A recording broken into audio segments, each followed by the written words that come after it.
Jealousy एक natural emotion है और कोई भी इंसान किसी से भी जेलस हो सकता है। यहाँ तक कि कुरान मजीद में आपने वाक़या पढ़ा है बहुत मशहूर हज़रत यूसुफ़ अलैहिस्सलाम की स्टोरी कि इवन अम्बिया के बच्चे एक दूसरे से जेलस हो गए, जैसे कि हज़रत यूसुफ़ अलैहिस्सलाम से उनके जो सौतेले भाई थे वो जेलस हुए।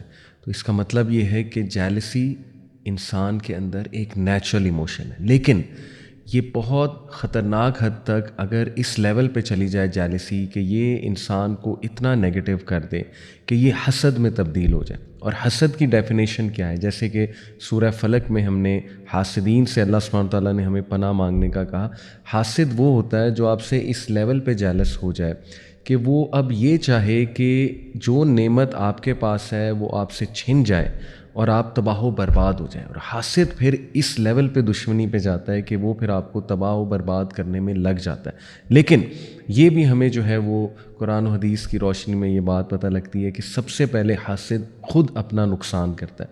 सबसे पहले तो वो अपने तमाम जो नेक अमाल हैं, ऑब्वियसली नबी सल्लल्लाहु अलैहि वसल्लम ने कहा ना कि जिस तरह से हसद जो है वो नेक अमाल को खा जाता है, और बिल्कुल ही इसी तरह है जिस तरह से दीमक जो है वो लकड़ी को खा जाती है, तो पता भी नहीं लगता इंसान को उसके नेक अमाल जो है वो इस तरह से ख़त्म हो रहे होते हैं, अल्लाह माफ़ करे। उसके बाद उसकी पर्सनैलिटी पे उसके बहुत नुकसानात होते हैं, क्योंकि हासिद इनसिक्योर होता है। एक जेलस इंसान एक इनसिक्योर इंसान है जिसकी अपनी बहुत सी इनसिक्योरिटीज़ होती हैं। शायद उसके साथ ट्रीटमेंट कभी गलत हुई हो तो अब वो चाहता है कि दूसरों को अच्छी ट्रीटमेंट ना मिले। तो सारे के सारे जो नुकसानात हैं हसद के, वो सबसे पहले हासिद के ऊपर होते हैं। तो ये तो सबसे पहले हमें सबको सोचना चाहिए इसके ऊपर।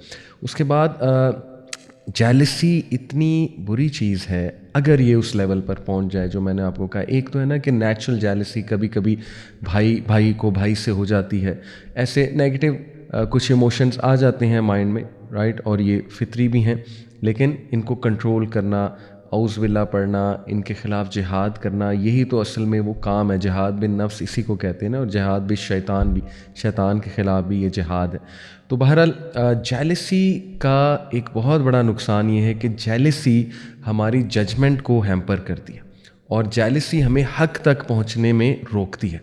आप देखिए कि ज्यूज़ को अरब से जेलसी हुई और उन्होंने सिर्फ जेलसी के बेस पे नबी अकरम सल्लल्लाहु अलैहि वसल्लम को आखिरी नबी कबूल नहीं किया। हालांकि उन्हें पता था, वो कहते थे यही है, हमें पता है यही है कि, लेकिन हमने इसको कबूल नहीं करना है बिकॉज ऑफ जेलसी। तो अल्लाह माफ़ करे, ऐसा ना हो कि हमारी जेलसी हमें इतना नेगेटिव बना दे कि हम हक़ को भी रिजेक्ट करने लगें। तो इसका सलूशन क्या है? सबसे पहला सलूशन तो ये कि जेलस पीपल, उनको कैसे अवॉइड किया जाए। जब भी जेलस लोग आपको कोई बहुत बात लगाएं या उनके रवैये से जेलसी आपको नज़र आ रही है तो इसको पर्सनल ना लें और हंसी मजाक में उस बात को उड़ा दें और उसके लिए दुआ भी करें। Number two, love for others what you love for your self. Practice करें, इस हदीस को इंटरनलाइज करें कि दूसरों के लिए भी वही पसंद करो जो अपने लिए पसंद करते हो। ऑब्वियसली इससे आपकी जेलसी ख़त्म होगी। और नंबर थ्री, अपने ऊपर काम करें, अपनी इनसिक्योरिटीज़ पे काम करें, अपने आप को बेहतर बनाएं, बजाय कि दूसरों से कंपेयर कर करके जेलस होने के अपने आप को बेहतर बनाएं। और ये सोचें कि अल्लाह मेरे बारे में क्या सोचते हैं और मैं अल्लाह सुब्हानहू व तआला के आगे मेरी क्या हैसियत है। और फिर ये याद रखिए, अल्लाह जिसको चाहता है नवाजता है, इसलिए जेलस होने का फ़ायदा नहीं है। अल्लाह जिसको चाहता है देता है। जो आपको दिया है वो भी अल्लाह की तरफ से है, जो दूसरे को दिया है वो भी अल्लाह ने उसको दिया है। तो जेलस होने की क्या ज़रूरत है?